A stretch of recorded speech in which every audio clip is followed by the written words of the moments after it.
Fala, galera! Beleza? Mais um voo decolando.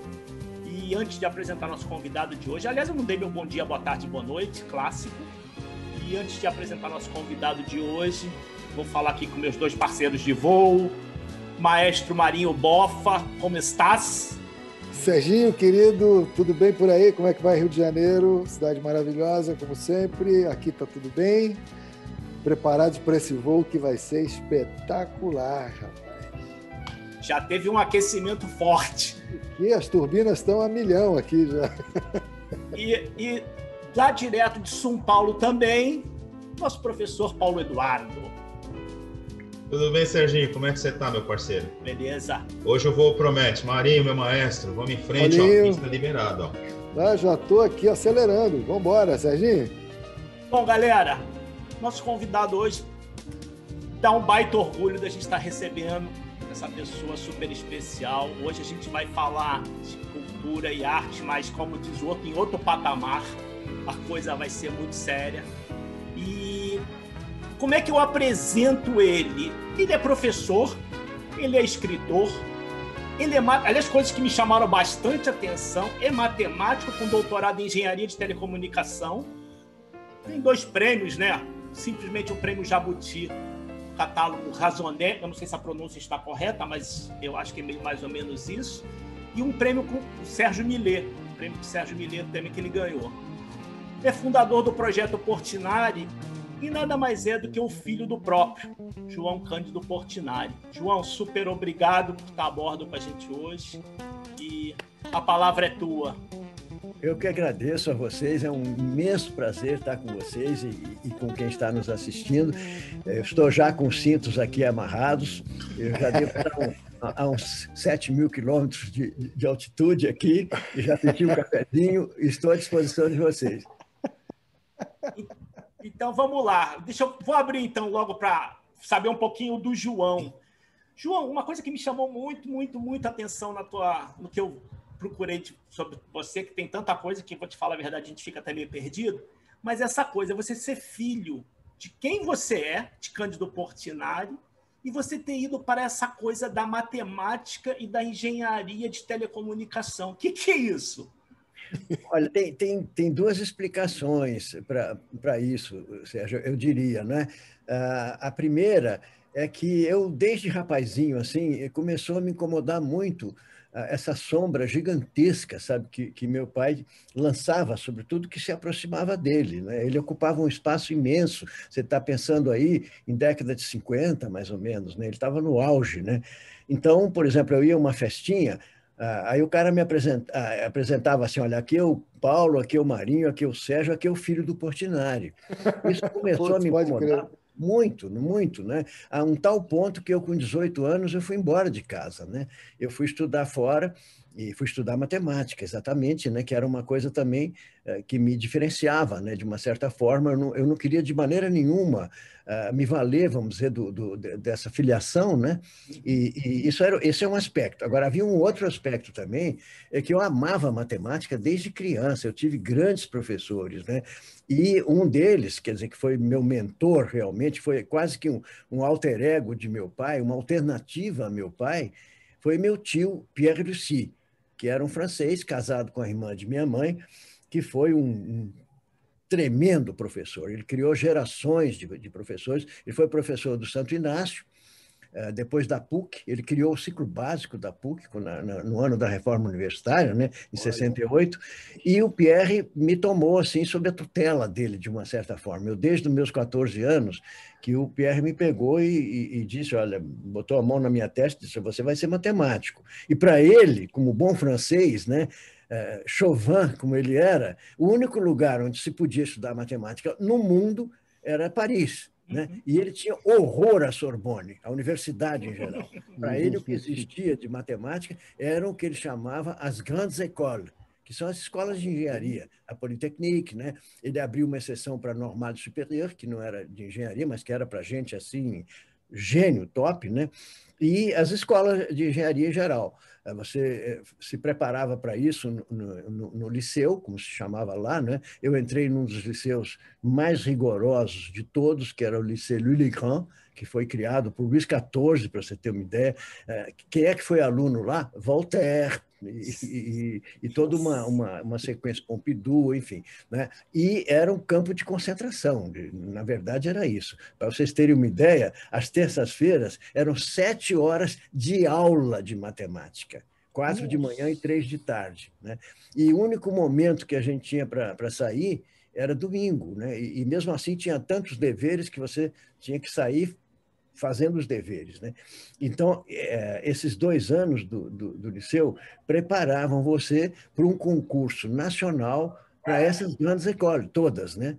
E eu passei para a escola de telecomunicações, aí que está a coisa. Mas voltando um pouco atrás para te responder, para essa resposta ser mais compreensível, né? Eu não tinha a menor ideia, quando eu tinha meus 13, 14, 15 anos, né, na minha adolescência, de quem era aquele homem que estava lá em casa. Tinha a menor ideia, e nem das pessoas que frequentavam a nossa casa. A minha mãe fazia umas macarronadas que não tinha hora para chegar nem hora para sair, né? E ali era Manuel Bandeira, Graciliano Ramos, Villa-Lobos, José Lins do Rego, Murilo Mendes, enfim. Aquela gente toda da época que, naquela época, as pessoas conviviam muito, discutiam muito, né? Os problemas brasileiros, o mundo, a arte, a cultura, a política. Né? Isso a gente perdeu, nós viramos um pouco ilhas. Né? Isso que vocês estão fazendo é uma maravilha, porque a gente está junto aqui. Né? Mas naquela época isso aí era rotineiro. Né? Então, só para dar um exemplo para vocês, que vai me cobrir de vergonha, mas para vocês entenderem o grau da minha alienação, né? Porque a gente morava no Leme, em frente à praia. Então, eu, com 14 anos, eu só tinha 3 ocupações. Jogar futebol de areia, né? Que eu era ponta esquerda lá do Copa Leme, pegar onda, na época não tinha prancha, era no peito mesmo, a gente chamava de jacaré. Jacaré, isso. E namorar, só tinha isso. Né? Bom, aí um dia eu cheguei em casa, devia ser umas 2 horas, 2h30 da tarde, né? Com a minha toalhinha em volta do pescoço, de tamanco, né? Voltando da praia, carioca, né? E eu entrava pela cozinha, para não atrapalhar ninguém. Então, quando eu abri a porta para a sala, abrir a porta para a sala estava cheia. Tinha acabado o almoço, estava aquele povo todo. E aí eu olhei, lá no fundo, na varanda, tinha um cara com o meu violão no colo. Aí eu falei para minha mãe, porra, esse cara vai desafinar meu violão. Aí ela disse assim, fica quieto, é o Villa-Lobos. Olha, você vê o meu grau de alienação, de desconhecimento de tudo. Eu só fui perceber realmente quem era meu pai praticamente quando eu voltei, vamos dizer, de toda essa trajetória, porque essa trajetória começa lá no Liceu Louis Grand, mas ela vai longe. Né? Depois eu fui para a Escola de Telecomunicações, fui para o MIT, para o Massachusetts Institute of Technology, né? Onde eu fiz o doutorado, e aí eu estava 10 anos fora do Brasil, quando, graças a Deus, recebi um convite da PUC para voltar e ajudar a criar o departamento de matemática que não existia ainda na época. Né? E eu, com 29 anos, fui diretor do departamento de matemática, fui um dos primeiros diretores. Né? E ali fiquei 13 anos, distante de Portinari ainda. Só aos meus 40 anos é que eu acho que deu um estalo, talvez por causa da ditadura militar, né, que eu não reconhecia mais o meu país, né, e aí brotava também, nós estamos falando aí de 68, mais ou menos, brotava pelo país todo assim, uma indignação e um resgate. Né? Você tinha aí coisas estourando em todos os setores. No cinema você tinha Silvio Tendler fazendo Anos JK, Django, a Tezuka Yamazaki fazendo Gaijin, né? O Celso Furtado publicando um artigo no Estadão, Quem Somos, né? A Isto É publicando uma capa em que você tinha um rosto sem feições, sem olhos, sem boca, escrito assim, cadê a nossa cara?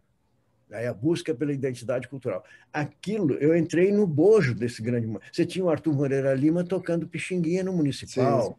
Sim, verdade. Juventude largando guitarra elétrica e olhando para cavaquinho, para bandolim. Quer dizer, você tinha todo um movimento que Deus queira renasça agora. Né? Deus queira renasça agora para nos liberar, né, dessa tragédia aí que a gente está metido. Né? Então, a história é mais ou menos essa, mas eu já falei demais. Você fez uma pergunta desse tamaninho e eu nada. Aí, né?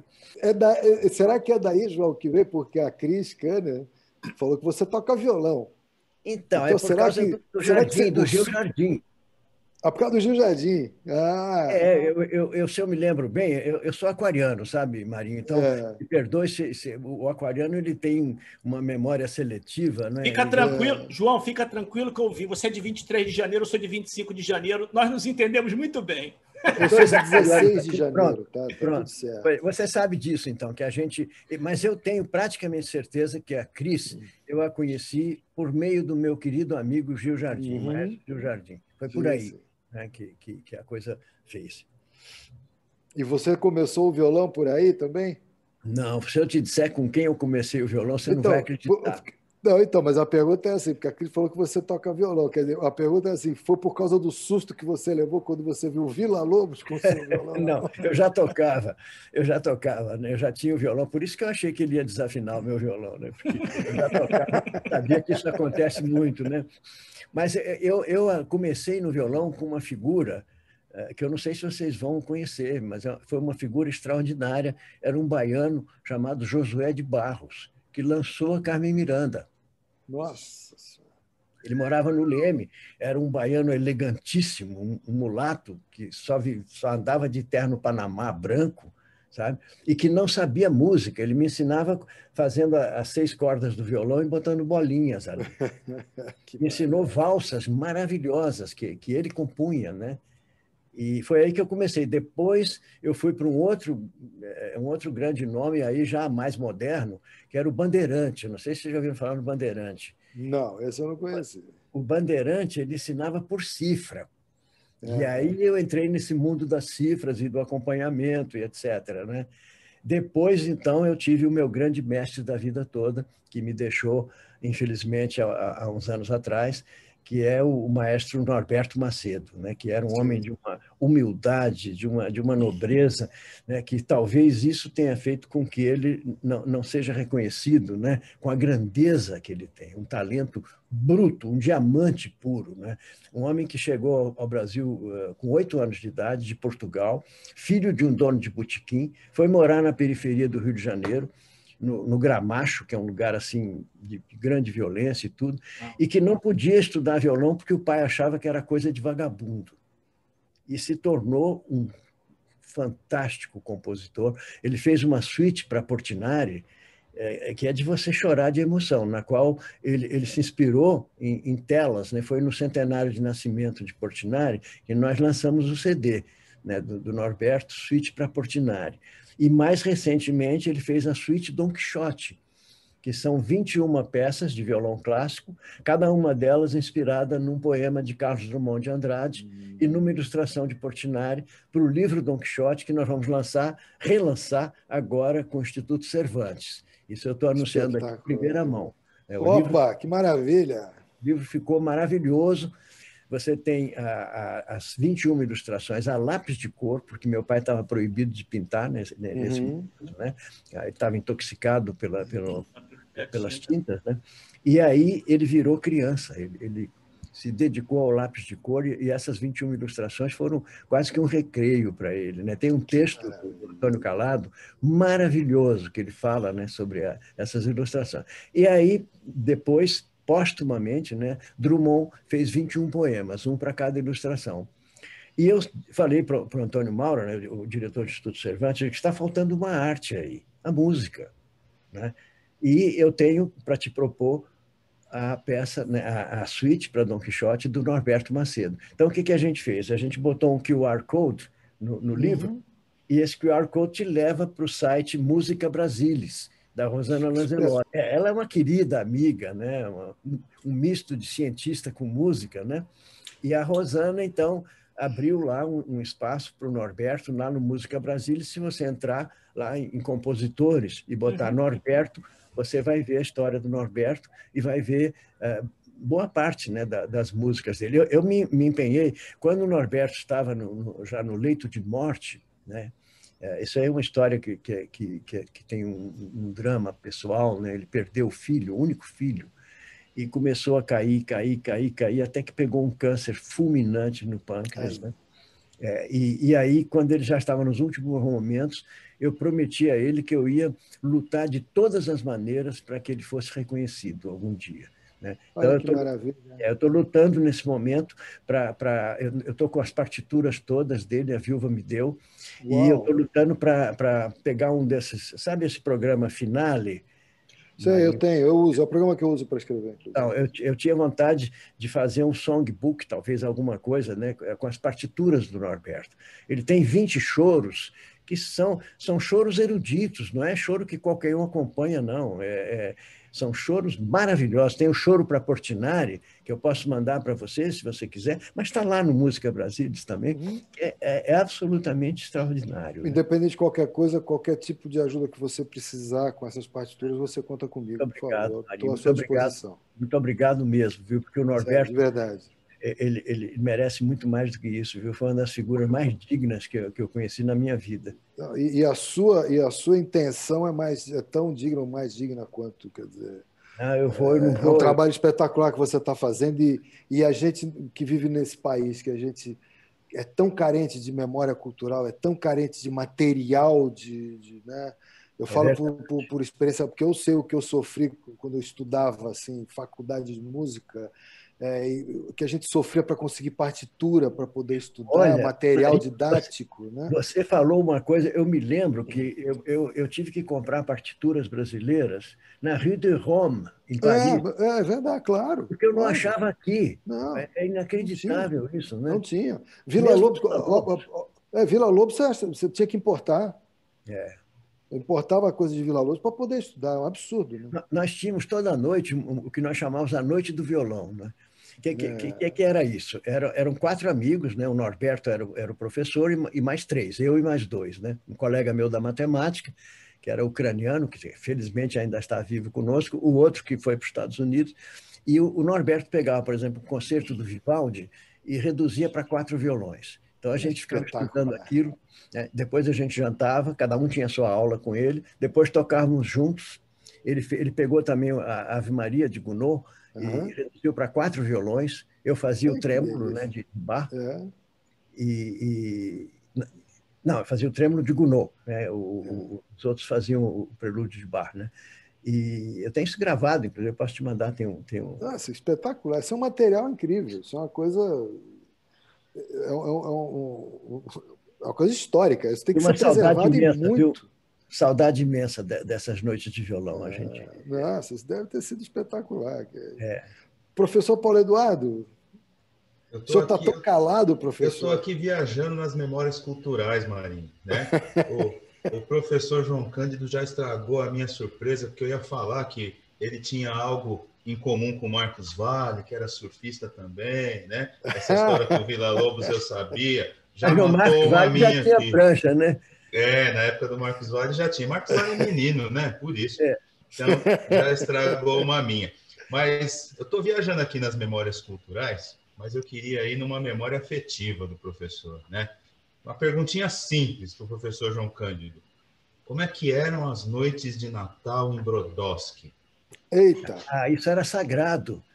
Paulo, isso era sagrado. Meu pai não admitia que não se passasse o Natal em Brodowski com a família. Aí você tem que pensar na imigração italiana, né? A gente tem que se remeter. Aliás, eu estava vendo ontem um documentário que saiu no Netflix agora, chamado Legado Italiano, que é sobre a imigração italiana, que é de você chorar, né? Porque são os depoimentos dos remanescentes dos imigrantes italianos que chegaram lá em Bento Gonçalves, lá pela Serra Gaúcha, né?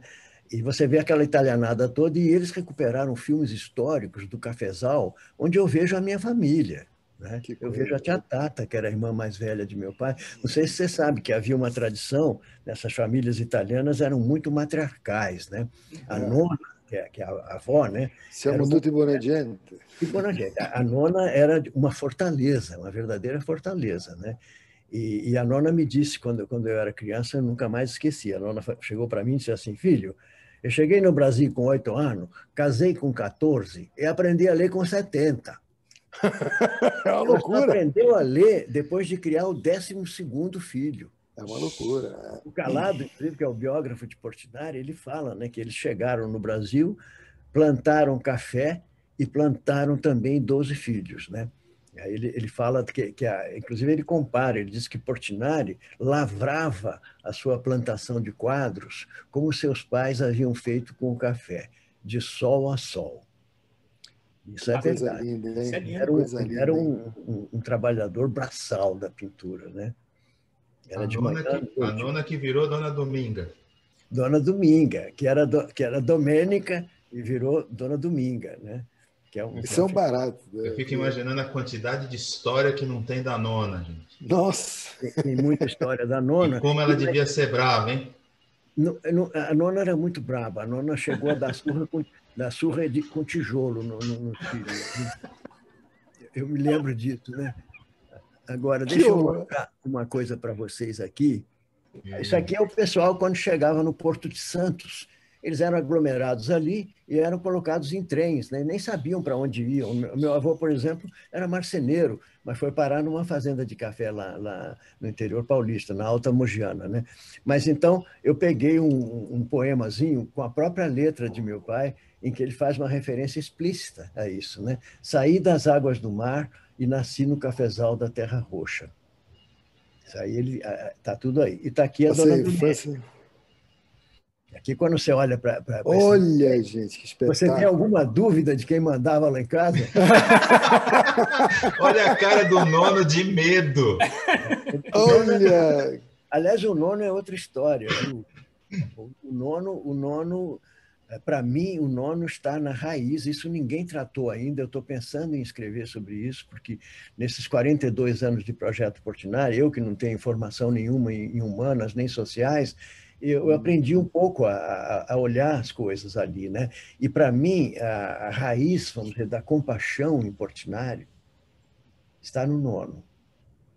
Isso, para mim, ficou de uma clareza absoluta. Esse homem era de uma bondade, de uma pureza, de uma fé, sabe? De uma ingenuidade mesmo, assim. Que coisa, que para mim, essa compaixão de Portinari, que eu estou falando compaixão no sentido anglo-saxão do termo, né? Compassion, não é pena nem piedade, como é. Sim. Né? Essa empatia para sentir a dor do outro que Portinari teve durante toda a sua vida, para mim, a raiz está nesse moço aí, viu? Olha aqui a nona, para vocês verem como era a nona na vida real, né? Olha que linda. E esse retrato que Portinari fez dela, né?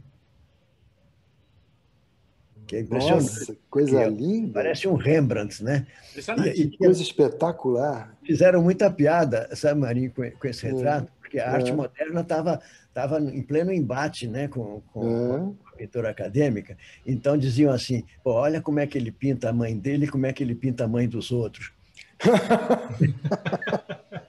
Agora, você vê as raízes da nona, a bisnona, a Maria Sandri, era muito mais braba, muito mais feroz que a nona. Basta você olhar para a cara dela aqui, ó. Você vai ver que aqui era realmente assustadora. Vem cá, esse time chutava forte colocado, fala a verdade. Hein? Aí só tinha ponta esquerda. Só tem um homem na foto. E olha como ele está lá acuado ali. Está mais acuado que o Bolsonaro. Olha aqui o retrato da nona. Aqui você vê quem era a nona, né? Que coisa. Bisnona. Né? Que coisa incrível. A mãe da nona. Olha os traços, cara. Que coisa impressionante. Maravilhoso. O Calado tem um texto emocionante. Nona, né? Meu pai dizia assim que ela tinha um avental, ela estava sempre com um avental, com os bolsos enormes, né? E quando ela chegava, a criançada corria para cima dela, porque esses bolsos tinham cheio de bala, de coisa, né? E a primeira coisa que ela oferecia para as crianças era um cálice de Fernet. Que mulher que devia ser, né? Olha esse retrato dela aqui, por exemplo. Não, aí pegou pesado. E foi a primeira mulher em Jardinópolis a exportar manga. Olha ela aqui com a plantação de manga dela aqui, ó. Era uma empreendedora, né? A dona Maria loucura! Era uma empreendedora. Meu pai fez vários desenhos, ela na charrete, sozinha ali na charrete, carregada de mangas atrás, né? Agora o seu Batista não. O seu Batista era essa figura doce. Olha só. Era doçura. Esse é o nono. Né? Pronto. Está explicado. Está explicado. É o bom vivan. Olha aqui. vendo? Ah, E aqui está ele na banda, né? que barato. Olha ele lá com o bombardino, com a E eu tuba, na pesquisando realidade. na É o internet, Mari, fone. eu encontrei uma É. coisa que me impressionou, assim, uma coisa assim quase que sobrenatural, viu? O Que que, era o querido? significado do sobrenome Portinari na Ah, época medieval italiana. Olha o que era. compassione, olha só que coisa, hein? Essere portinari significa trovare felicità. Que coisa espetacular, Não é uma coisa rapaz! impressionante isso? Pô, fiquei arrepiado agora aqui, total. E eu peguei um escrito de meu pai, né, que tentando demonstrar essa tese, né, que eu tenho de que a compaixão em meu pai vem do pai dele, eu peguei Aham. uma coisa que meu pai escreveu sobre ele, que é isso aqui, ó. Sinto às vezes carinho imenso por tudo e por todo mundo. É passageiro e me entristeço. Penso em meu pai, em quem esse estado era permanente. Coração rico e generoso, o meu é miserável. Que coisa Aqui impressionante. claro, Gente, ele tá sendo rigoroso demais com sim, ele. Ele com não ele tinha mesmo, lógico. Né? nada de miserável, né? E o outro poema que eu encontrei, que também revela, né, quem era seu Batista, é esse poema aqui, ó, porque tem uma história, né, que Brodowski, quando passavam os leprosos, eles vinham a cavalo e eles vinham com sinos pendurados no pescoço. E Para quando as pessoas identificá-los, é isso? não sei se vocês sabiam disso. E quando as pessoas ouviam esses sinos, elas corriam a fechar a janela, fechar a porta, fechar a porteira, né? O seu Batista, na pureza dele, abria a casa e convidava os leprosos para a cozinha, para oferecer uma refeição. Meu pai, então, ele, fez um textozinho sobre isso, para relembrar isso, né? Que é esse texto aqui, ó. Senhor Deus, dai-me a fé de meu pai, a sua alegria constante, a sua paciência. Seu querer bem a todos, ao homem bom e ao mal, às flores e ao raio, ao assassino e ao morto, ao leproso e ao atleta. Há tanto tempo trazia à nossa mesa o leproso. A fé o permitia. Recusavam apear do cavalo, sabiam-se disformes. Pelo nome perguntavam por nós. Sofre, criatura de Deus, tudo desaparecendo, ficará uma flor. Terás forças para sofreres mais ainda. Esse final aí, eu não sei como interpretar isso, sabe, Mari? Eu não sei o que ele quis dizer com Uau! isso. Né? Sofre, criatura de Deus.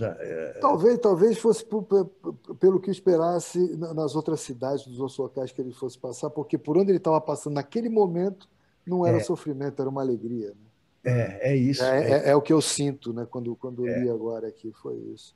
E aqui Porque está a tudo que estava família. acontecendo naquele momento de prazer que eles estavam tendo, ainda que fosse pouco e passageiro, que o seu pai, né, que seu avô, no caso, proporcionava, né, eles não teriam o mesmo É, futuro próximo que estava por vir mas, em outros mas, lugares que eles mas passaram. levavam a flor, né? Ficará uma flor, né? Exatamente, É isso mesmo, exatamente. é A isso mesmo. semente é a coisa linda, né? Que coisa emocionante, João. Olha o seu Cara, Batista aqui, olha a coisa família aqui no impressionante. começo, a família ainda se iniciando, né, no começo aqui. Olha, gente,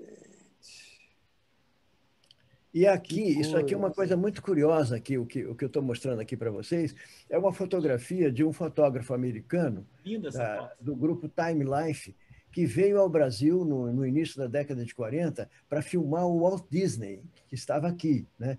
E ele se ligou de amizade com meu pai, ficaram muito amigos. Meu pai o levou a Brodowski, né? Essa é E a isso casa aqui a casa de é a vocês. casa dos meus avós, que hoje é o Museu Casa de É o Portinari. Museu Casa de Portinari, eu reconheci na hora Agora, aqui. olha quem está aqui. Ó. Aqui está a nona, né, Dona Domênica, Aham. está a noninha, que era a mãe do seu Batista, para a qual meu pai fez a capelinha, Nossa. que está lá, a capelinha Que dele. lindo aquilo, inclusive, hein? Que coisa Aquela espetacular. capelinha. A história diz que ela não podia sair para ir à missa, então seu É pai isso. fez a capela para ela, não é isso? Não só isso, mas ele falou assim, nona, eu vou fazer uma capelinha para você aqui no seu quarto.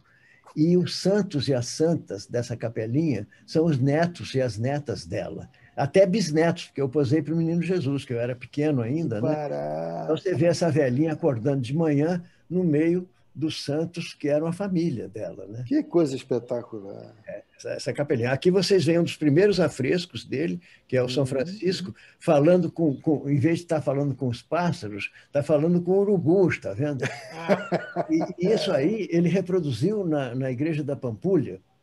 E o arcebispo de Belo Horizonte, que era uma das cidades mais conservadoras do Brasil, proibiu qualquer rito naquela igreja durante 13 anos. E essa polêmica, a gente tem toda a documentação sobre isso, os recortes de jornal, né? Os artistas tomando o partido de Portinari, os reacionários tomando o partido do arcebispo, aquela briga danada, né? E o arcebispo disse assim, olha, isso é uma heresia, botar São Francisco falando para o urubu. E o Portinari, que tinha aquele sangue caipira, malicioso, né? Assim, sinuoso, ele respondeu assim, eu não vejo nada de mal que o mais humilde dos santos fale a mais humilde das aves. Pô, fechou e deu pau! Acho que disso ficou tiririca, né? Bom, mas eu não quero continuar com isso aqui. Vamos conversar. Eu só quis mostrar. Que coisa espetacular! Espetacular! Que aula! Nossa! Você sabe uma coisa que eu hoje, revendo algumas obras do seu pai, me chamou muita atenção. E eu, como músico, né, a primeira coisa que eu bati o olho, mas veio assim, na hora veio, até comentei com a Cris, na hora bateu assim, pau, Vila Lobos. Na hora, é impressionante. É como se eu olhasse e ouvisse uma obra do Vila. Você tem toda a razão, Marinho. Eu, quando fiz um audiovisual com as obras de Portinari, né, lá atrás, há 40 anos atrás, eu passei mais de anos, né, fazendo esse audiovisual. Eu não consegui, na trilha sonora, né, escolher uma trilha sonora, foi muito difícil escolher uma que não fosse Vila Lobos. Incrível. Chama Vila Lobos, né? Pois é impressionante. Eu olho e ouço o som do caipira. Né? Pô, tudo aquilo, né? As cirandas, tudo. Cirandas, toda a parte infantil, né? Pois é. São as cirandas, né? Eu coloquei as cirandas lá. É maluco isso. Eu coloquei Guerra Peixe também, aquele tributo a Portinari, que é muito lindo, né? Para os retirantes. Coloquei Marlos Nobre, numa composição chamada Tropicale, que também vai para essa parte mais de temas sociais de Portinari. Marlos Nobre é um cara espetacular. Aliás, desculpa, Marinho, Portinari gostava muito de pintar criança, né, professor? Muito. A infância foi um tema assim que ele levou a vida toda, né? A sua própria infância ficou gravada assim nas retinas, na vida dele. Eu não sei se vocês sabem que ele era poeta também, né? No fim da vida, ele escreveu poesia. E foi publicado um livro, que depois se esgotou, em que a seleção de poemas para este livro foi feita por Manuel Bandeira e por Antônio Calado. E nós tivemos a sorte, né, de ter o apoio da Funarte, há 2 anos atrás, para republicar esse livro, porque os poemas são uma outra forma de você adentrar Portinari, né? Porque complementa muito a obra pictórica dele, né? A temática da poesia dele é a mesma, né? Então, são duas coisas que se harmonizam e se complementam. Que coisa! Eu tenho uma curiosidade. Né? Eu tive a sorte, eu morei no Rio de Janeiro muitos anos e tive a sorte de conhecer, estudar com o Luiz Essa, que foi um dos maiores músicos que esse país produziu. Né? Maravilha. E através do Luiz Essa eu conheci Mário Tavares, né? Foi outro grande cara, tal, grande regente tal, do Rio. Tal. E conheci Radamés Inátali também. Né? Então, assim, e eu olhava para esse povo, né, e falava assim, cara, esses caras estão muito além. Eles estão num patamar muito. Né? Foi uma geração incrível. E o Luiz Essa comentava comigo que a primeira gravação, o primeiro arranjo de cordas, gravação que ele fez na vida dele, foi por um disco da Maísa, uma gravação antológica do Barquinho, do Menescal. Né? Aquela foi o primeiro arranjo dele. E que quando ele chegou no estúdio para reger a orquestra, o primeiro violino era o Guerra Peixe. Eita ferro! Então, quer dizer, eu fico imaginando, você comentou no começo do nosso papo que você chega em casa da praia, entra em casa e você, de repente, está olhando para uma geração de criadores, uma geração que teve uma participação, uma importância muito grande na cultura do nosso país. Como é que era isso para você? Olha, Como é que você você vivenciava isso? Pois é, você me lembrou agora uma passagem também que caiu um pouco no esquecimento para essas novas gerações que estão aí, que é a Universidade do Distrito Federal, a UDF, né, que foi criada em 1935, se eu não me engano, por Anísio Teixeira. Já tem um dos nomes, né, magnos dessa geração. Aí, quando você olha o corpo docente, né, professor de Filosofia da Arte, Mário de Andrade, professor de Pintura Mural, Portinari, professor de Música, Villa-Lobos, né? E vai por aí afora, né? Você tinha também na matemática, o Lélio Gama, né? Os grandes matemáticos portugueses que chegaram aqui, criaram escola. Essa Universidade do Distrito Federal durou 2 anos, por questões políticas, quando chegou o Estado... 2 anos. Fecharam, né? E ficou pouca memória disso, né? É até impressionante lembrar em que circunstâncias fecharam, né? Porque foi por obra de uma pessoa, de um grande intelectual também, talvez o maior pensador católico que a gente já teve, que era o doutor Alceu Amoroso Lima, que depois ele mudou, mas naquela época ele era radicalmente contra a esquerda. E ele começou a denunciar que aquilo ali era um antro de comunistas, e o Getúlio acabou fechando a Universidade do Meu Deus! Que foi renascer depois, aí já no meu tempo, na UNB, na Universidade de Brasília, com Darcy Ribeiro e outro, inclusive Cláudio Santoro, na tua área. Né? Também estava lá. Que loucura, rapaz. Na UNB. Que doideira. Porque foi um momento nesse país de uma produção. E era muito legal porque todos eles se comunicavam, né? Todo mundo, quer dizer, a pintura, a música, a matemática, a literatura, estava todo mundo trocando ideias, conversando. Todos sintonizados, todos juntos, sintonizados. Né? Alinhados, afinados, né?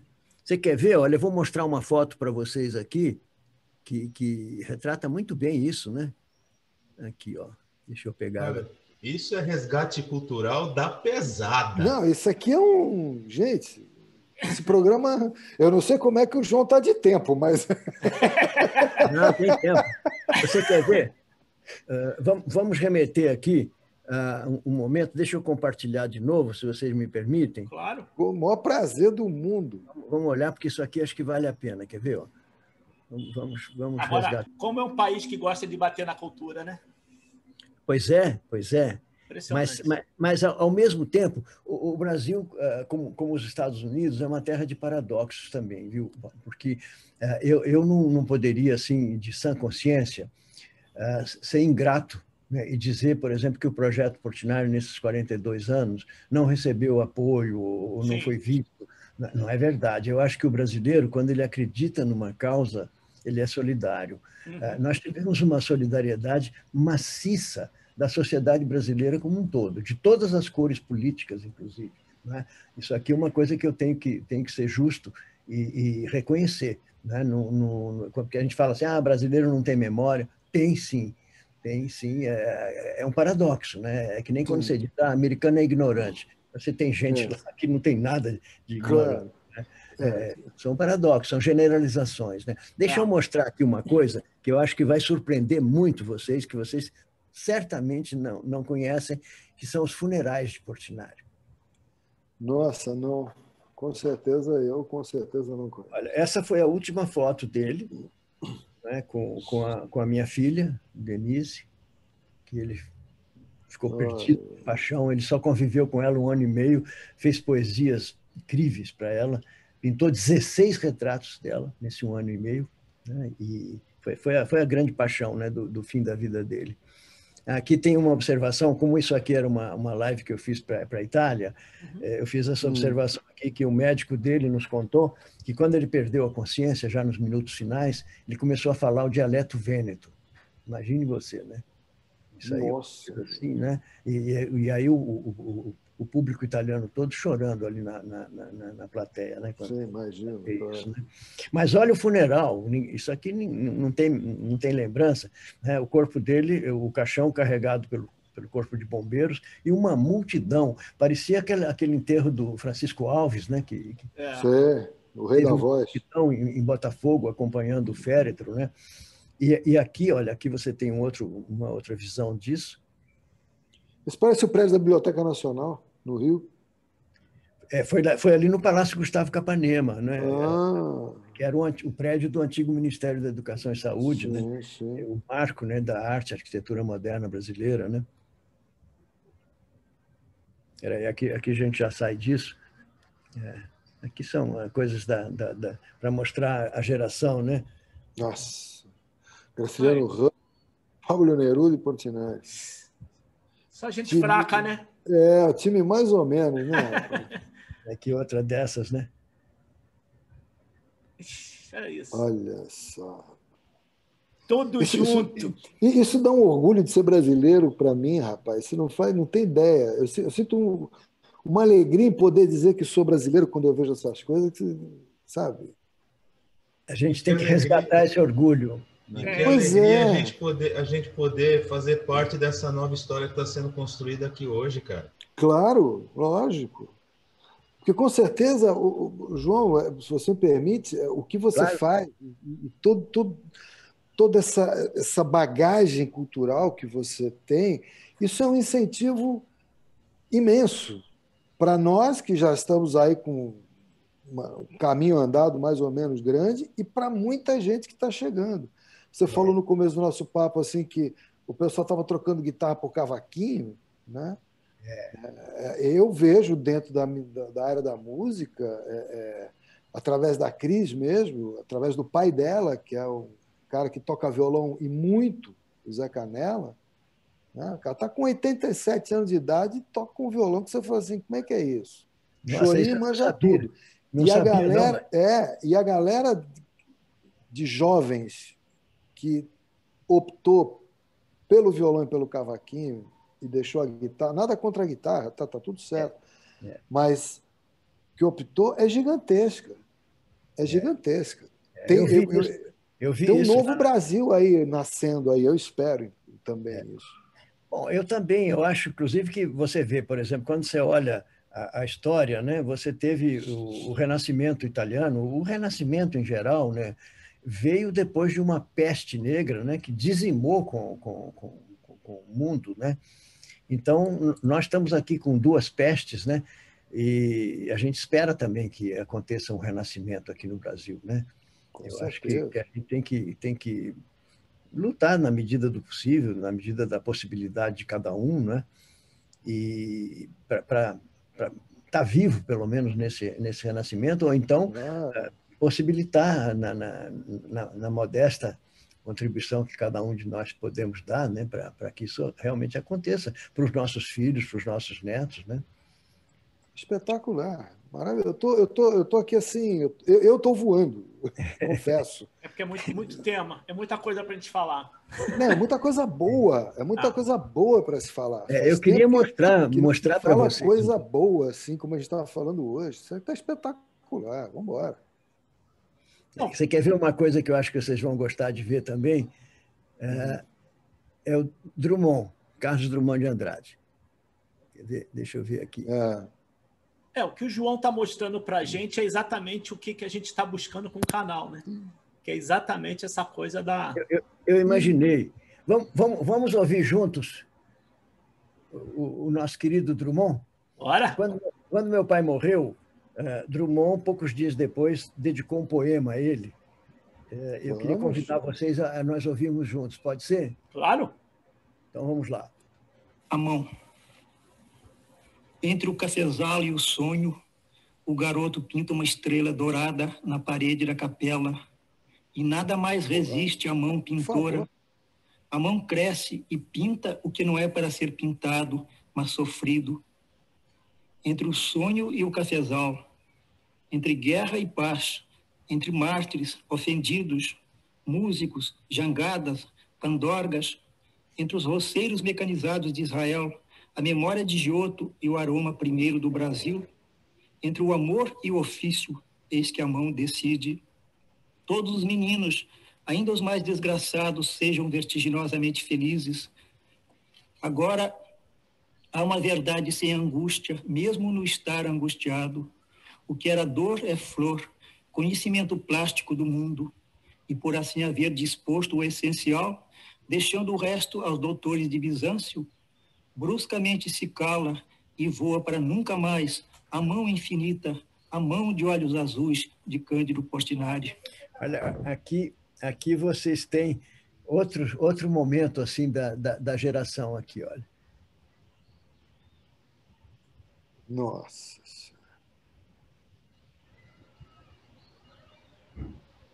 Nossa.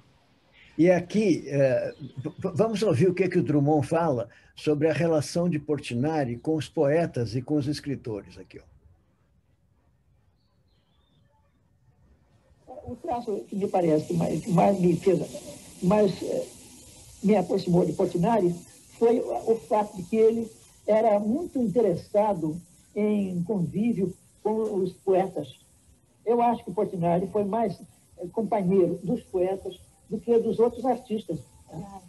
Ele tinha para conosco uma atenção muito especial.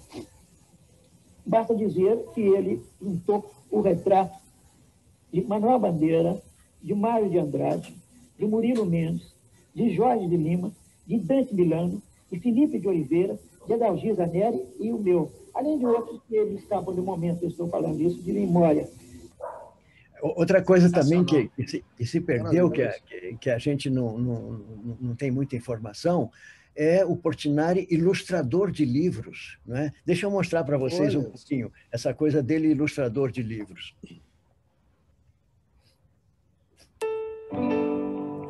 Portinari torna-se figura atuante no mundo das letras no período áureo da ilustração de livros no Brasil.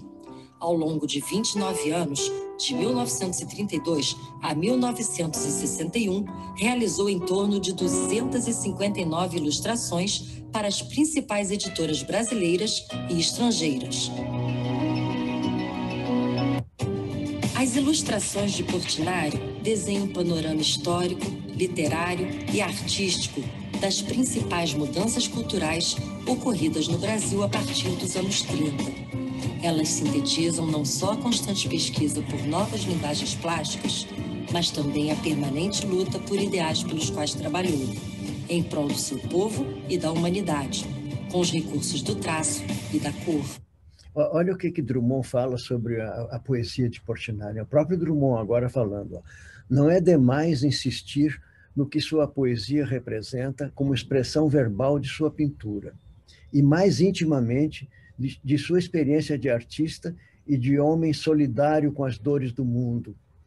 E ela é um documentário dramático das tensões e reflexões de um espírito que pôs na criação artística toda a sua carga de humanidade. Nossa, eu não sei vocês, meninos, mas assim, eu tô assim me sentindo num nível de ignorância assim, tão gigante. Vamos falar de pamonha, Paulinho, pelo amor de Deus. Isso não é verdade, não. Isso não é verdade, não, Paulo. Vamos falar de outra coisa, porque, pelo amor de Deus, gente, que é isso? Meu Deus, até liguei o ventilador aqui que eu comecei a suar, meu. Deixa eu mostrar um negócio aqui, mostrar um negócio que pode ser útil para vocês. A gente vai terminar o programa, vamos fazer o dever de casa, né, gente? A gente... Posso pular para uma outra... Por favor, professor, por favor. João, você manda aqui. Obrigado, Marinho. Eu acho que não seria justo eu não falar no trabalho que o educativo do Projeto Portinari faz, porque aqui a gente poderia se perguntar, não é? O que o Projeto Portinari considera como sua missão hoje, né? E eu não teria hesitação em dizer que a nossa missão são as crianças e os jovens, né? Eu acho que é aí que está o nosso trabalho, né? E você poderia perguntar por quê? Bom, se você olhar, por exemplo, para uma obra do Kandinsky ou de um outro pintor abstrato, o que você vai estar vendo? Você vai estar vendo cores, linhas e formas, né? Pode ser uma pintura de extrema excelência, mas o que você vai estar vendo são linhas, cores e formas. Quando você olha para os retirantes de Portinari, você também vê linhas, cores e formas, mas você vê uma outra coisa, que é o comprometimento com o humano e com o social. Você vê valores, não violência, fraternidade, solidariedade, justiça social, respeito à vida, né? E aí fica evidente, né, que se te perguntarem assim, o que você mais gostaria de transmitir para o seu filho, para o seu neto? São esses valores, é claro, né? E a obra de Portinari é um prato cheio para você fazer isso. Se você levar em conta também que as crianças têm uma aptidão para a imagem, têm uma percepção da imagem, às vezes maior que a do próprio adulto, você casa duas coisas aí, você tem o contrário de uma tempestade perfeita, né? Você tem uma união virtuosa, né? Que é a aptidão da criança e a mensagem a ser transmitida. Então, nós fizemos um educativo, já tem mais de 20 anos, e a gente tem percorrido aí o Brasil todo, não só em escolas, não. Eu vou mostrar para vocês um exemplo da gente estar atendendo populações ribeirinhas do Rio Paraguai, lá no Pantanal do Mato Grosso do Sul. A gente montou uma exposição Portinari a bordo de uma chalana da Polícia Florestal e subimos 1.200 quilômetros do Rio Paraguai, de Porto Murtinho a Corumbá, parando nas populações ribeirinhas e recebendo as crianças. Deixa eu mostrar para vocês como é que foi isso. Sueli, você já viajou esse Brasil inteiro fazendo essas exposições interativas. Que experiência mais te emocionou nessas viagens? Olha, há tantas experiências, né? Uma que me emocionou muito foi no Pantanal Mato Grossense. Nós fomos com a exposição Brasil de Portinari, montada numa chalana da Polícia Militar, subindo o Rio Paraguai. Nós saímos de Porto Murtinho e fomos até Corumbá. Íamos parando em pequenos povoados, não era nem cidade, eram pequenos povoados, e eu sentia, quando entrava aquelas crianças no barco para ver a exposição, eu sentia assim, uma emoção grande, porque era assim, a primeira vez que eles estavam vendo, e talvez a última, né? Então a gente tinha que dar tudo possível ali, né, para aquelas crianças. E como eles se identificavam. E nós chegamos a um povoado dos índios paraguaios, chamados índios chamacoco, porque a gente tanto visitava povoados brasileiros como os da margem paraguaia também. E o índiozinho entrou e foi direto para o índio, uma cabeça de índio do Portinari. E ele olhava para nós e olhava para a cabeça de índio, eu acho que ele estava pensando, ué, alguém já tinha me visto antes e me pintou assim? Olha que coisa espetacular, cara. Pior que é parecido. Caraca, espetacular. Aconteceu muitas vezes isso, né? Outra coisa também que talvez vocês gostassem de ver é um pequeno depoimento, muito breve, mas de talvez um intelectual, um dos intelectuais que eu mais admiro no Brasil de hoje, que é o presidente da Academia Brasileira de Letras, é o mais jovem presidente da Academia Brasileira de Letras, que é o Marco Lucchesi. Vamos ouvir o que o Marco Lucchesi nos diz sobre Portinari.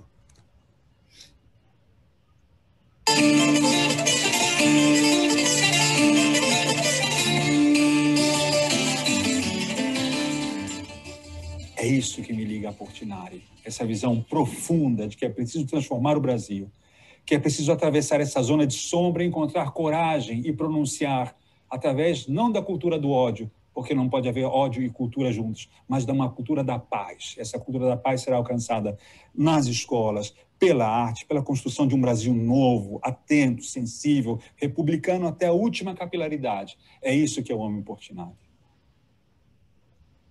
É uma paulada, né, também? Nossa!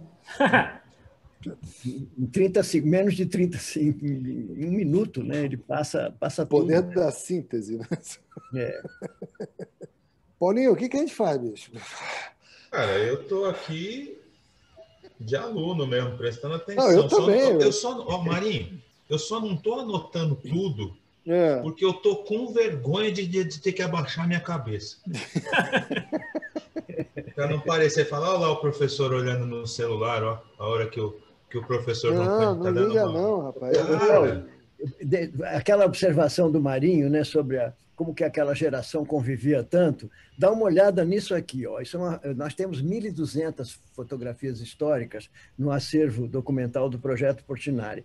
Olha essa aqui é uma delas, né? Olha quem são essas pessoas. Isso aqui foi um almoço em homenagem aos 50 anos de Graciliano Ramos.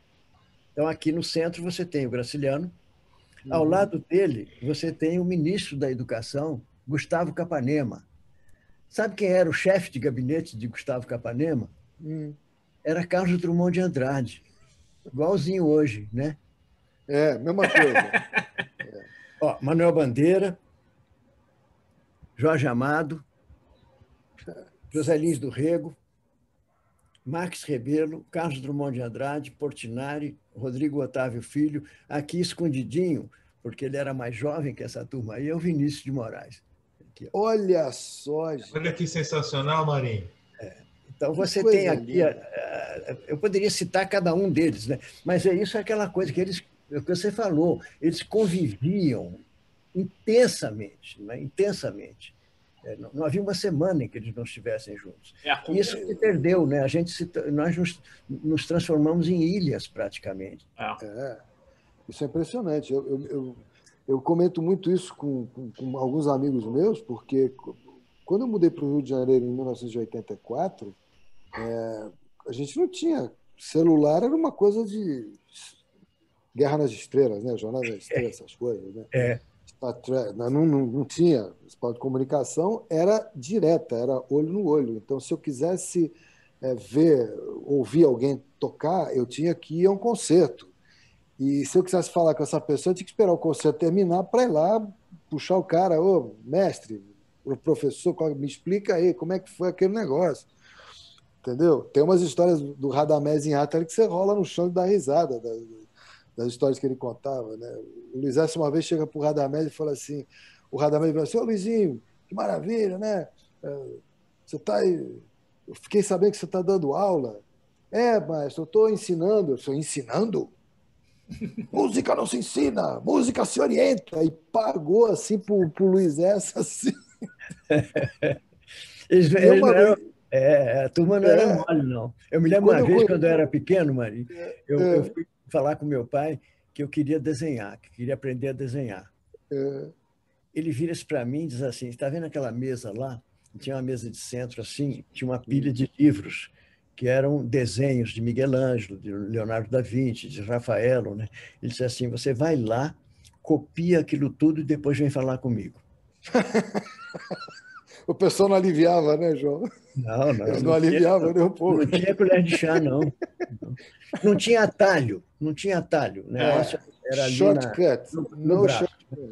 No shortcut.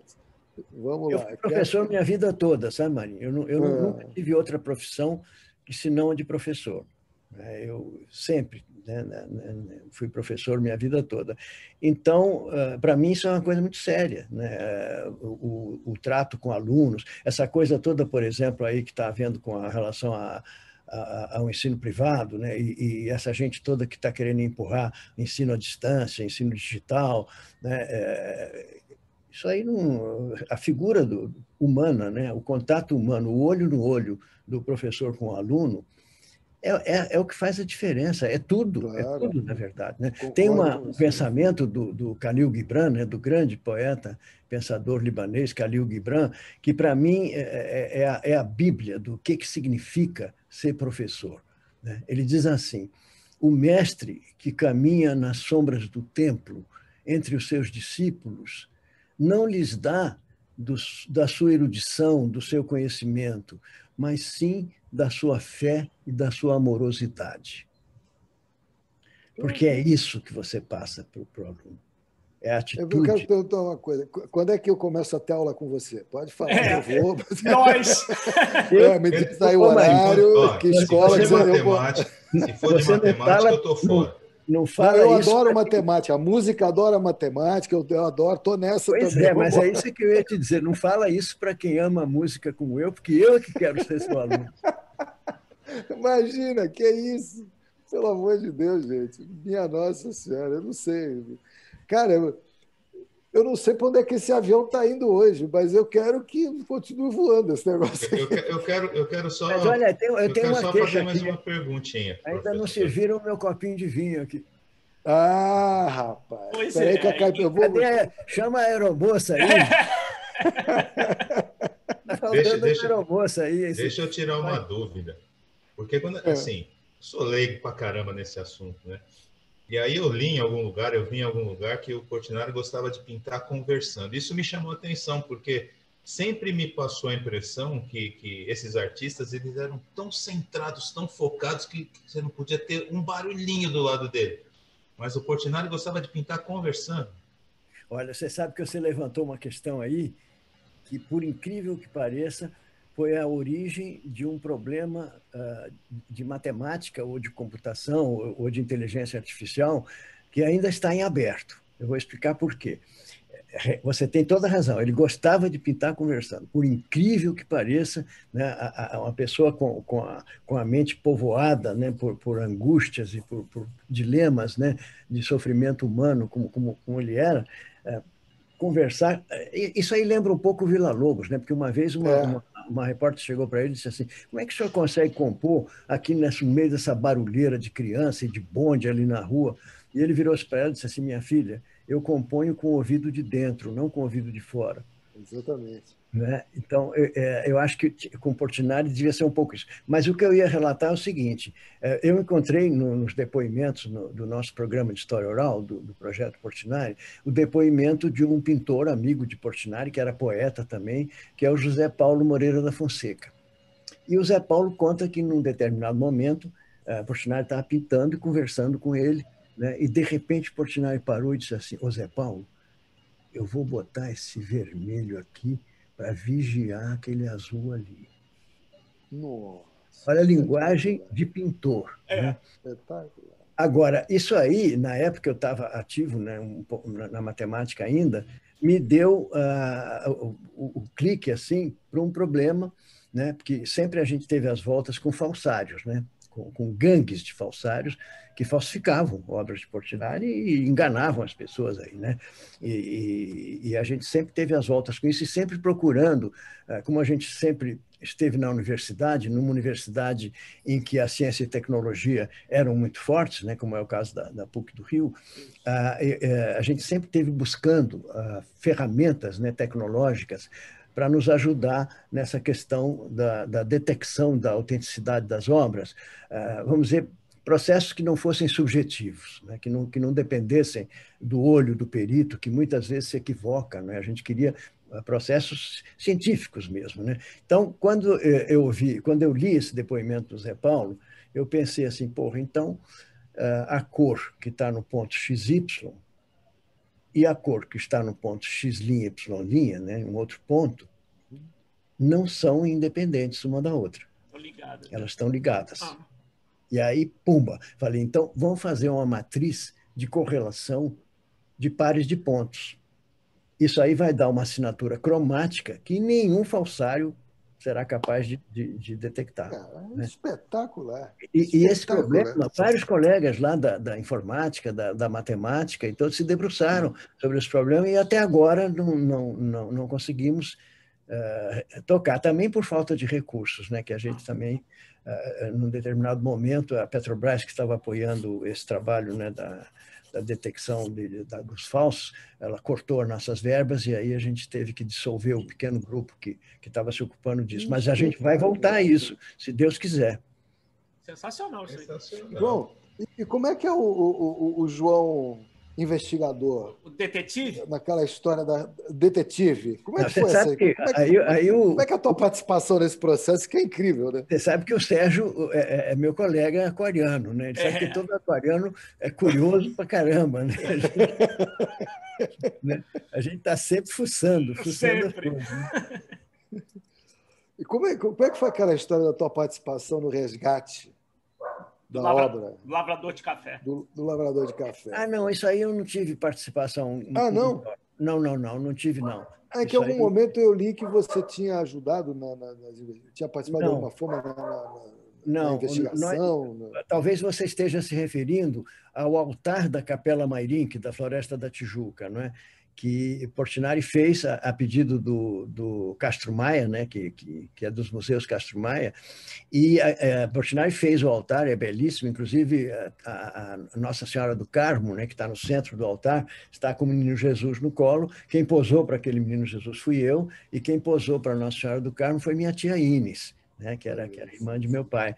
Mas nós advertimos o IBAMA é que tinha a guarda, né, daquele acervo, e eu, durante alguns anos, eu escrevia para o IBAMA dizendo, olha, isso aí vai acabar sendo roubado, vocês estão ali num lugar ermo, sabe, sem vigia, isso vai acabar sendo roubado. E um dia aconteceu, roubaram e nós conseguimos, com a Delegacia de Defraudações do Rio de Janeiro, pegar os ladrões na hora que eles estavam saindo do Brasil com aquelas telas. E hoje elas estão no Museu Nacional de Belas Artes, em Comodato, protegidas lá, né? Talvez, no caso lá do lavrador de café, eu só fui chamado já quando a polícia já estava praticamente, já tinha resolvido tudo, né? Nós não tivemos aí nenhuma ação. Em algum lugar eu li que você tinha participado do processo de recuperação da obra. Não, Marinho, não. O projeto Portinari ali não, ele agiu só como espectador, de uma certa forma, fornecedor de informações técnicas, só não. Nós não tivemos uma participação ativa, como foi no caso do altar na Capela Mairink, não. Agora, gente, não tem como deixar da gente não falar do Guerra e Paz, porque eu vi aquela loucura, eu vi aquele vídeo que está no Vimeo, de 2010, se eu não me engano, que vocês trouxeram os 2 painéis para o Brasil. Eu assisti aquela loucura que foi... Não, aquilo ali é coisa de louco. Agora, você sabe como é que começou aquilo, Sérgio? Eu sempre sonhei, né, em trazer Guerra e Paz para o Brasil. Na verdade, esse sonho começa quando eu tinha 17 anos. E eu fui ao Teatro Municipal do Rio de Janeiro ver a inauguração de Guerra e Paz pela primeira vez. Porque o que aconteceu? Quando os painéis estavam para ser embarcados para os Estados Unidos, houve um clamor no Brasil para que fosse dada uma oportunidade ao público brasileiro de vê-los, nem que fosse por uma única e derradeira vez, né? E aí foi uma coisa espetacular, porque houve a inauguração no palco do Teatro Municipal, com a presença de Juscelino Kubitschek, que era o presidente. Juscelino tinha sido colega de meu pai no tempo de estudante, quando meu pai ganhou o prêmio de viagem para Paris, né, na Escola Nacional de Belas Artes. Ele chegando em Paris, ele se encontra com Juscelino, que estava estudando medicina, e ficam muito amigos. Inclusive, quando houve a inauguração do Guerra e Paz, o Juscelino, no seu discurso, ele recorda aqueles momentos, né, dos tempos de estudantes de ambos, né? E foi uma coisa incrível, porque o Drummond fez um texto extraordinariamente emocionante sobre aquela noite, né, em que ele fala da emoção, né, do Guerra e Paz ali. E no dia seguinte, o Correio da Manhã, que era um jornal do Rio de Janeiro, sai com uma manchete assim: agora eles irão irremediavelmente para a ONU. Quem quiser vê-los, que vá a Nova York. E aquilo ficou entalado na minha garganta a vida inteira. Porque quantos brasileiros têm a possibilidade de ir a Nova York, né? Então, eu sempre tive aquele sonho de trazer Guerra e Paz para o Brasil, mas eu sempre achei também que era um sonho impossível, né? E aí, quando chega 2002, foi o ano anterior ao centenário de nascimento de Portinari. Portinari nasceu em 1903, então 2003 eram 100 anos. E em 2002 a gente já começou a se preparar para celebrar esse centenário. E aí deu a ideia, né, que uma das formas de celebrar seria expor lá na ONU os 200 estudos, ou pelo menos uma parte dos estudos, que Portinari passou 4 anos fazendo antes de atacar os painéis propriamente ditos, né? Os painéis ele fez em 9 meses. Loucura. Tanto que o Bianco, que trabalhava com ele, que era um italiano muito engraçado, disse assim: nós parimos 2 filhos de 14 metros de altura. 2 painéis de 14 por 10. 14 por 10. Então, aí o que acontece? Quer dizer, quando eu chego lá na ONU com essa ideia, né, em 2002, eu levo realmente um banho, né, de desencanto, porque eu não tinha pensado que no ano anterior tinha acontecido uma tragédia em Nova York, né, no ano de 2001, que foi aquela tragédia das Torres Gêmeas. E aquilo teve como consequência um endurecimento nas normas de segurança da ONU severíssimo, né? Você não podia pensar em colocar um pingo numa parede lá. E eles me desenganaram assim, direto. Eu voltei para o Brasil, triste com aquilo, né? Nós fizemos outras celebrações e passou. A gente engoliu aquilo, passou, né? Mas eu não desisti. Eu fiz um livro, na época, chamado Guerra e Paz, né, em inglês e português, e comecei a lutar para que aquele livro fosse distribuído aos delegados da ONU no dia da Assembleia Geral, né, que é sempre em setembro, e a abertura cabe sempre ao Brasil, né? Aí, quando chega o ano de 2007, é o cinquentenário da instalação dos painéis. Os painéis foram instalados em 57. 2007 era o cinquentenário, né? E, nesse momento, acontece um milagre. O presidente da República, né, que era o Lula, nesse momento, me convida para acompanhá-lo à abertura da Assembleia Geral das Nações Unidas. Até então, eu não tinha ideia do que iria acontecer. É claro que eu fiquei muito honrado e fui com ele. E sentei lá na Assembleia Geral. Agora, só um parênteses, deixa eu contar a vocês que o Itamaraty publicou um livro com todos os discursos de abertura da ONU, brasileiros, é claro, né? Uhum. Eu li todos eles, em nenhum havia qualquer citação à guerra e paz. Nem sequer, vamos dizer, quando eles foram inaugurados, né? A Assembleia Geral aconteceu 2 semanas depois, quando aqueles 2 gigantes estavam ali na entrada da Assembleia. Pois bem, o representante brasileiro, mesmo assim, não cita Guerra e Paz. E eu tive curiosidade de ver quem era Oswaldo Aranha, grande estadista brasileiro, amigo de Portinari, foi retratado por Portinari, não dá um pio sobre Guerra e Paz ali na porta, né? Aí você entende, quer dizer, nós estamos falando de 57, Guerra Fria, macartismo, né? Era complicado você citar um artista comunista como Portinari, tanto que não permitiram a ele que visse os seus painéis instalados. Ele morreu sem emoção de ver Guerra e Paz instalado lá, né? Ele não deram visto a ele para ir na inauguração, né? Então, a minha emoção foi brutal, né? Quando eu estou sentado ali na Assembleia Geral e eu vejo o presidente Lula encerrar o discurso de abertura com uma citação à Guerra e Paz. Eu faço questão que vocês vejam. É linda. Essa vale a pena, é linda. Vamos botar? Porque eu acho que isso aí é quase que um dever nosso, né, de botar. Eu assisti realmente. Foi aí que realmente possibilitou que aquele sonho, né, que a gente pensava que nunca poderia ser realizado, ele se realiza, foi aí. Deixa eu encontrar aqui. E o que é legal que você tem nos painéis, não sei se vocês sabem, o painel, pelo que está descrito no vídeo, né? O painel de guerra, quando você entra na ONU, o painel da guerra, você dá de frente para o painel da guerra. E quando você sai da ONU, você dá de cara para o painel da paz. Exatamente. O presidente Lula, inclusive, vai fazer uma referência a isso. Vocês vão ver aqui. Senhoras e senhores, ao entrar neste prédio, os delegados podem ver uma obra de arte presenteada pelo Brasil às Nações Unidas há 50 anos. Trata-se dos murais Guerra e Paz, pintados pelo grande artista brasileiro Cândido Portinari. O sofrimento expresso no mural que retrata a guerra e nos remete à alta responsabilidade das Nações Unidas de afastar o risco de conflitos armados.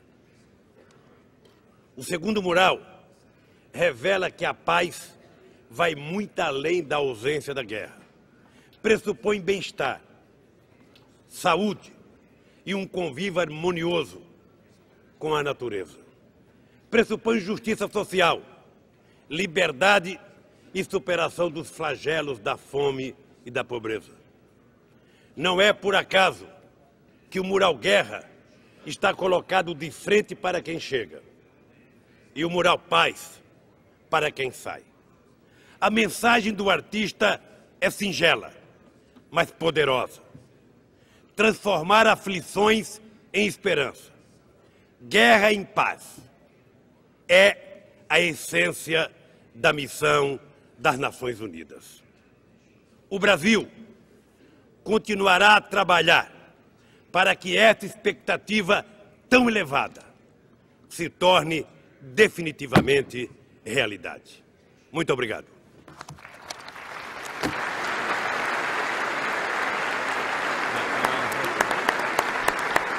Bom, para mim, eu fiquei realmente um momento inesquecível, né?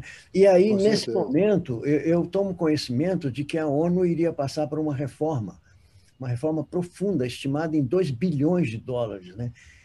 Que ia durar vários anos e que as obras de arte teriam que ser retiradas. Aí eu pensei, puxa, olha, quem sabe, né? Grande oportunidade, né? A oportunidade. E aí eu me lembro que, voltando ao Brasil, eu falei com o ministro Sérgio Rezende, que era ministro de Ciência e Tecnologia, que foi meu colega na PUC, foi um dos mais importantes ministros de Ciência e Tecnologia que nós tivemos. E o Sérgio imediatamente entendeu, né, a dimensão do projeto, levou ao presidente Lula, e o presidente Lula pediu ao ministro Celso Amorim que ele solicitasse à ONU o empréstimo dos painéis. E aí aconteceu o milagre. A única exigência da ONU foi que nós restaurássemos os painéis aqui no Brasil, que foi, aliás, também uma coisa assim fantástica, porque a gente fez a restauração com o ateliê aberto, recebendo crianças, escolas, todos os dias. Isso é que é genial. Isso é que é genial. Aí mostrar para as crianças, né, a gente montou oficinas de físico-químicas, mostrar como era o pigmento, como é que era o suporte, toda a química, né, como é que se restaura uma grande obra de arte. 18 restauradores, todos brasileiros, chefiados por 2 professores da UFRJ. Então foi uma coisa também inesquecível, o processo do restauro. É sensacional a logística do negócio, porque, tipo, quando a ONU autorizou desmontar, porque primeiro a ONU falou, pelo que está descrito é tipo um mini-doc, né? Ele fala que os painéis estão presos na parede, como se o painel fizesse parte da parede. E aí, a ONU não podia emprestar. Que não podia. E aí, até a menina que dá entrevista é sensacional, ela fala assim, eles foram salvos porque eles acharam um vídeo antigo da própria ONU com a instalação do painel e mostrou que, tipo, ele foi colocado na parede, ele não fazia parte da parede. Você vê a importância de um documento histórico, né? Se a gente não tivesse esse documento histórico, talvez não conseguíssemos. Nossa, imagina como seria isso, né? Que poderia ter acontecido com isso. A importância da memória, na verdade, né? Os caras fazerem a reforma lá, não vou nem pensar nisso. Não, pelo amor de Deus. Mas o melhor foi o americano. O melhor foi, tipo, depois que tá todos os andaimes instalados para começar a desmontar, como é que começa a desmontar o negócio, né? Que, tipo, aí falaram assim, tem que chamar o filho do cara, porque o filho do cara é que vai resolver. Mas assim, quem é que tira o primeiro parafuso, né? Sabe que eu tenho uma notícia para dar a vocês, que vocês vão gostar, viu? A notícia é a seguinte, que a ONU está nos emprestando novamente, Guerra e Paz. Olha que maravilha. Essa vez para levá-los à Itália e, posteriormente, à China. Nós temos entendimentos com a China nesse momento. Aliás, eu tive uma surpresa extraordinária, né, recente, ao ver uma entrevista que a diretora do Balé Nacional da China deu aqui no Brasil, recentemente, né, em que ela faz uma citação a Portinari. Eu acho que vocês vão gostar de ver isso, porque eu nunca imaginei, né, que nem sequer que Portinari fosse conhecido na China, muito menos o que ela disse aqui, né? Deixa eu ver se eu acho aqui para mostrar para vocês. Agora, o Guerra e Paz esteve na França também, né? Teve uma... Teve na França, teve isso foi uma luta também para conseguir. Nós conseguimos talvez o espaço mais nobre, né, que se possa imaginar em termos de arte, que foi o Salão de Honra do Grand Palais, em Paris. E o Guerra e Paz foi a primeira exposição artística de um artista solo, né, a ser realizada ali no Salão de Honra. Foi absolutamente inesquecível aquilo, né? Mas deixa eu mostrar essa chinesa aqui, porque vocês vão... Como nós estamos todos precisando de autoestima, né? Compartilha. Vamos compartilhar isso aqui, porque eu acho que é uma coisa assim... O que eu achei legal nessa exposição da França é que você tem um painel inteiro, e aí você tem do lado, você tem assim, os destaques, tipo assim, uma bola mostrando... Tipo, o que é aquela imagem, onde aquela imagem está no painel inteiro, entendeu? Tipo, ela ampliada.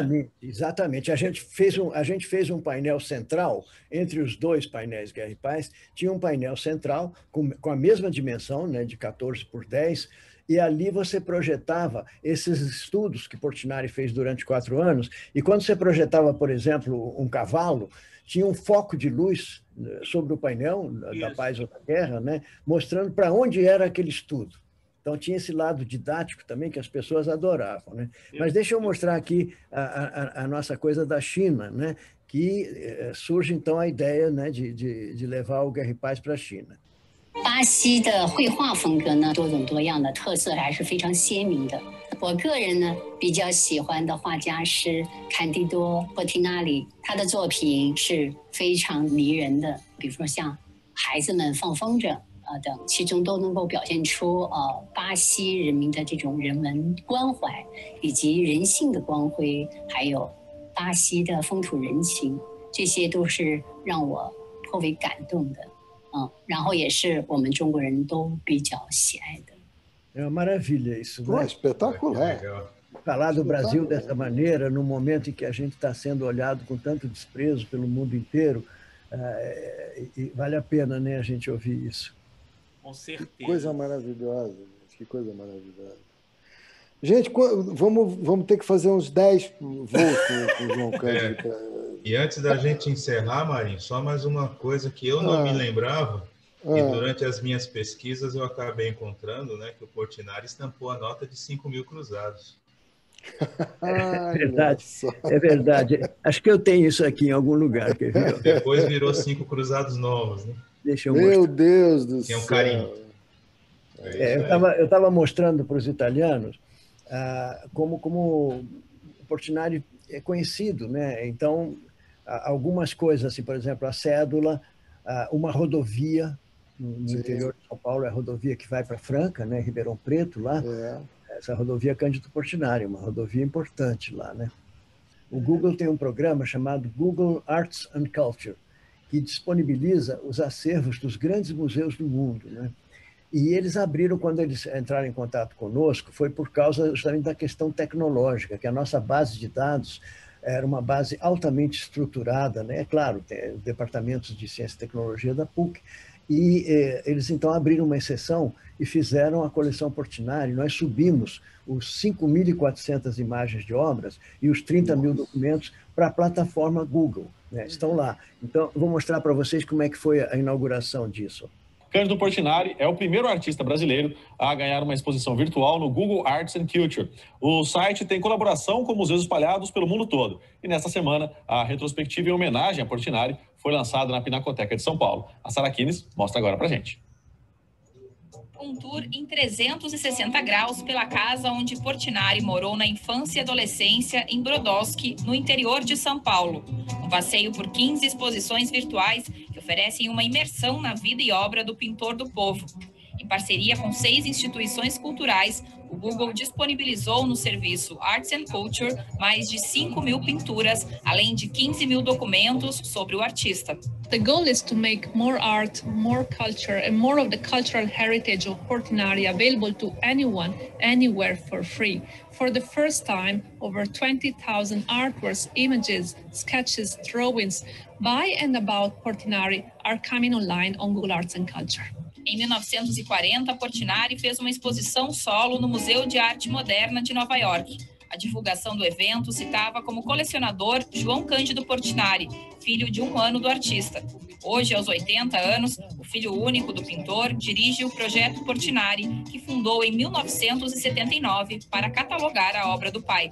Naquele momento, havia uma grande ânsia, né, que percorria o Brasil todo, de resgate da própria história nossa, né? História cultural, história mesmo. Essa coisa da brasilidade, da busca das nossas raízes, estava muito intensa em todos os setores.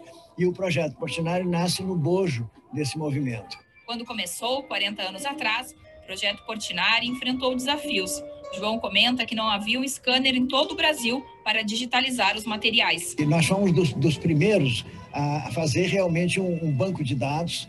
Na época se chamava Arco-Íris, que surgiu nos departamentos científicos da PUC, e esse banco de dados foi evoluindo e nós criamos o portal Portinari, né, que também, por sua vez, foi evoluindo, e hoje nós estamos passando esses conteúdos, praticamente todos, né, para a plataforma do Google Arts and Culture. O site busca democratizar o acesso à obra de Portinari, que está, em grande parte, nas mãos de colecionadores particulares. A plataforma traz uma linha do tempo com os anos em que cada trabalho foi pintado. O site também dá para explorar as obras do artista nesta paleta dividida por cores. Que permite você fazer pesquisa, por exemplo, assim, você bota numa caixinha tipo Google, peneira. Imediatamente forma-se uma galeria com todas as obras em que aparece uma peneira. Nascido numa fazenda de café em 1903, Cândido Portinari mostrou desde cedo a vocação artística. Apesar de ter morado em Paris por 2 anos, rejeitou a academia europeia e resgatou elementos do país numa pintura inconfundível na forma e brasileiríssima no conteúdo. O quadro Mestiço, que faz parte do acervo aqui da Pinacoteca de São Paulo, foi pintado por Portinari em 1934. O expressionismo de cores como o roxo e o marrom, que destacam a vitalidade da terra, fica ainda mais evidente nesta ferramenta disponível no site, que permite ver de perto os detalhes da obra.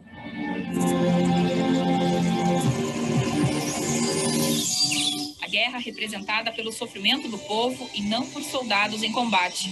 Os 2 painéis de Guerra e Paz ocupam uma superfície maior do que a da Capela Sistina, pintada por Michelangelo. A encomenda foi feita pelo governo brasileiro para presentear a sede da ONU em Nova York. Na época, Portinari contrariou os médicos que o proibiram de pintar por intoxicação pelas tintas e finalizou a obra em 1956. A entrada da Assembleia Geral da ONU é um local de segurança máxima, então os painéis não podem ser visitados. Nós recebemos muitas queixas de brasileiros que iam lá visitar e não podiam. Com esse Street View agora, você vai ter a possibilidade de ver como se você estivesse lá. Inclusive ver coisas que estão a 14 metros de altura, que ali você não tem tanta possibilidade de ver os detalhes. Acho que tudo isso é de uma grande felicidade e eu tenho a impressão que o público vai ser muito beneficiado com isso. Aqui vocês têm, olha, o link, se vocês quiserem visitar a coleção Portinari no Google, é esse link que está aqui. Aliás, é simples, é só você botar no Google mesmo, na janelinha do Google, bota as 2 palavras, Google Portinari. Uma das primeiras ocorrências é essa aí que aparece aí. Tem em português, tem em inglês também, né? Estou sem palavras hoje para agradecer a presença do João aqui com a gente nesse voo. Eu que agradeço, eu que agradeço. Eu quero agradecer muito a Cris Kanner por ter nos dado essa oportunidade, cara, de ter você aqui com a gente hoje. Uma aula. Aqui, né, Maria? Vamos ficar em contato. Mas né? Você não tem a dúvida disso. Você arrumou um aluno e não sabe. Você Olha arrumou um aluno e não sabe. Não fala isso que vem o Radamés em ata ali e vai puxar minha orelha. Professor, deixa eu perguntar. O professor tem Instagram? Usa Instagram? Sim, eu tenho Instagram. O Instagram é muito simples de guardar, Paulo. É Joal, né? _ Cândido _ Portinari.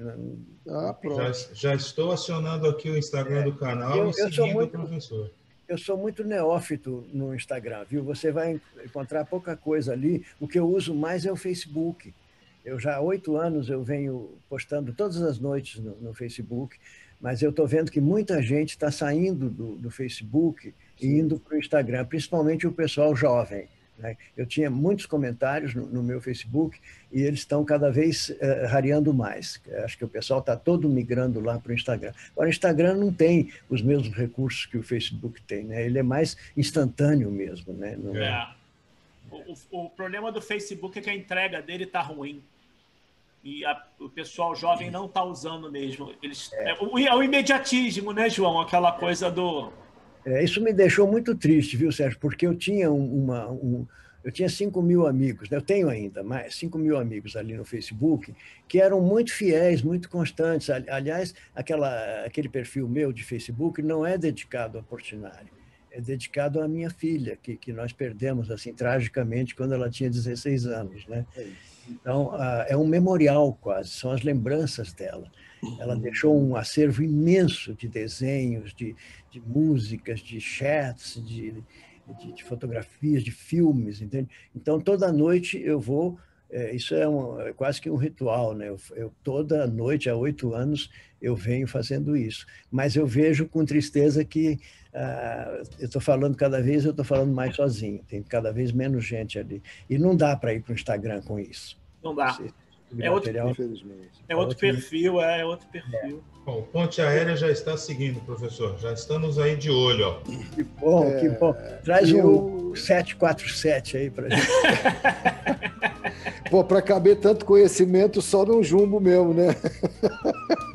Só. Muita história, né, Marinho? Tem muita história. Que coisa boa. Não, João, eu juro, eu vou entrar em contato com você sim, porque... Vamos ficar em contato, vamos trocar o WhatsApp. Vamos trocar o WhatsApp, né? E vamos ficar em contato. Eu acho que uma alegria imensa. Uma frente de resistência. Eu acho que quanto mais a gente tiver adesões, assim, o grupo se ampliar, né? Com essa mesma visão, né? do mundo e do Brasil e da cultura e da arte, né? Nós somos companheiros dessa mesma jornada, né?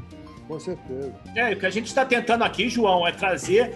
Tipo, você tem as fotos do teu pai lá com a nata da nata, né? Então a gente está tentando fazer exatamente isso nesse momento que a gente está ilhado, né? Como você falou das ilhas. Está ilhado, Mas tentar transformar isso pelo menos num arquipélago, né? Que tipo, junte essas ilhas bacanas e a gente consiga resgatar isso tudo, né? Vamos até servir os pratos tailandeses. Isso! Cuidado com a pimenta.